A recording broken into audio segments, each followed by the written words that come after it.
It's got more horses than Indy has laps. Big old treads like they stole parts off a steamroller. And the angriest scowl in the auto business. Oh, God, not that. Get out of here. That! Let's drive the 2012 Camaro ZL1 and check the tech.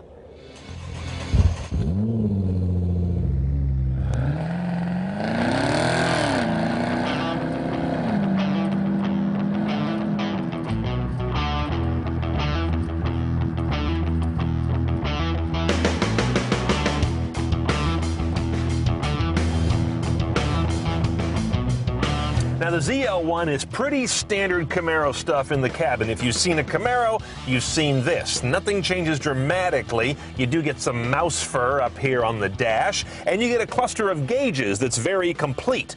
Oil pressure and temp, volt gauge, and your blower pressure coming off the supercharger. Right in front of those, Tour, Sport, traction control. These are the buttons you use to control the ferocity of the drivetrain. Which notice, though, because we have the automatic grown in 3, 2, right? You don't have launch control. Only the 6-speed manual on this car has launch control for getting out of the hole as cleanly as possible. But it kind of doesn't matter because this car is 0.2 of a second faster with the 6-speed automatic. No gate on it. You go back to drive or you go to manual. In manual, your paddle impulses stick. Now, this head unit is the head unit. You cannot get an LCD traditional navigation head unit in this top-end Camaro. Some will say, who cares? That isn't the point of the car. Others will say, it's the top-end Camaro. Give me the choice. I think I'm in that camp for the most part. Your entertainment choices are AM, FM, satellite radio. No HD radio in this guy. Auxiliary jack, CD drive right here. Or you can stream from your Bluetooth phone as well, but you're not going to get any meta-tag information, just audio playback on here. It's pretty rudimentary. Now, of course, since you can't see a map there, you're thinking, what, no nav at all? Well, yes, you've got the OnStar directions and connections. That's a plan you subscribe to. Hit the button, talk to the operator, which is now automated, and they'll feed you rudimentary directions on here and on this center display. Now, I just find that using OnStar for navigation is really cumbersome. I don't want to talk to the operator, shoot me. And if I'm talking to the automated system, all too often the thing rings and doesn't pick up like 4 times today alone. Then you've got a language issue. Here in California, lots of streets have complicated Spanish-based names. Maybe you're in one of the parts of the country with American Indian-based names. It doesn't get those things well. Sepulveda and Issaquah just kind of make it nutty. Now, the last thing to notice about this car, if you haven't already, is the fact that it's kind of like driving a tank. High belt line, low roof, you got this gun slit you're looking out of, aka the windshield, and the car feels very tall and square when you're in it as well. This all adds up to something kind of disconcerting to me, but that's a matter of taste. Oh, thank you, Chevy, for doing the speedometer right. So many cars today go to 200 miles an hour on the speedo in a tiny little arc that means you can't tell 50 from 60. It's like a couple needle whiffs. Here, they spaced out the reasonable speeds, see that? And then took all the ones you're never going to do and compressed them over on the right. Finally. Oh, one more give back because we don't have a color LCD, we don't have a good home for the rear view camera. As a result, it lives up here on the left side of the mirror, filled with chromy glare. Didn't really work for me that well, though it does have trajectory prediction, which is kind of slick for a little guy like this.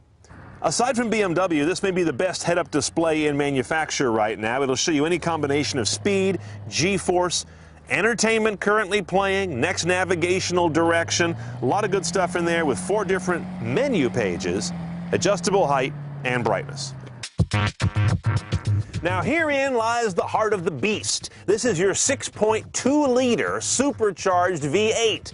You probably don't need to know much more than that, do you? But I'll continue. 580 horsepower, 556 foot-pounds of torque. Good grief.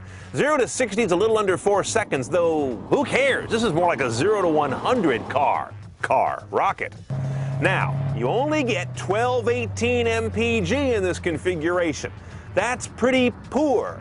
And you're going to get hit with a gas guzzler tax as a result. But if you buy this car, you don't care. Rear-wheel drive only, of course. As I mentioned, choice of 2 gearboxes, 6 automatic or 6 manual. And you have a standard magnetic ride control. That's an active, adaptive suspension in all ZL1s. Check that out down there. That is an electric power steering rack. Some consider that heresy in a muscle car. And by the way, this is a sequential port fuel injected motor, not a direct injected motor. It is relatively low tech.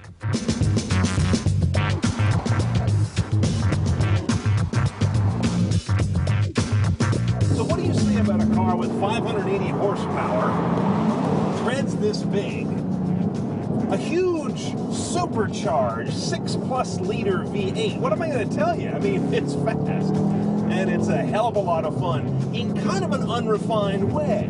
I don't mean any disrespect to Chevy, but this car feels like a very nicely finished sledgehammer. It comes on hard, it's big and chunky. It's got some kind of rude manners, though I'm not an expert at driving it in just a couple of days I've had it. And overall, it's got a grin factor to it that is exactly what this car sets out to do. It's about having fun. It's about visceral. It's about red-blooded. It's about Americana. The power is ungodly as you can imagine. Look, I'm on a tight autocross track. I can't begin to utilize what this car can do. And that's one of the fascinating things about it. You can buy a car now for about $50,000 that does so much more than you could possibly exercise. This is a wonderful era for those who love horsepower. The ride on this car, as you can imagine, is firm, but it's not the most jarring I've driven. It's actually fairly comfortable, certainly at speeds like this. And it's got one of the great exhaust notes in American driving today.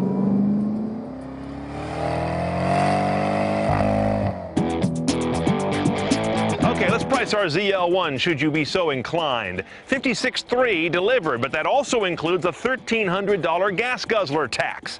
You're going to pay for your fun in this guy. Now, the options to take it further CNET style are limited, as we talked about. Sunroof, $900. Purists are going to say no. Then we've got another $1,100 to get the premium sound with the dual powered subs, in case those exhaust tips aren't music enough to your ears. The only other option is around $1,200 for the automatic transmission. I can be convinced on automatics these days, but not on this one. It's kind of muddy, and I really want to drive the manual.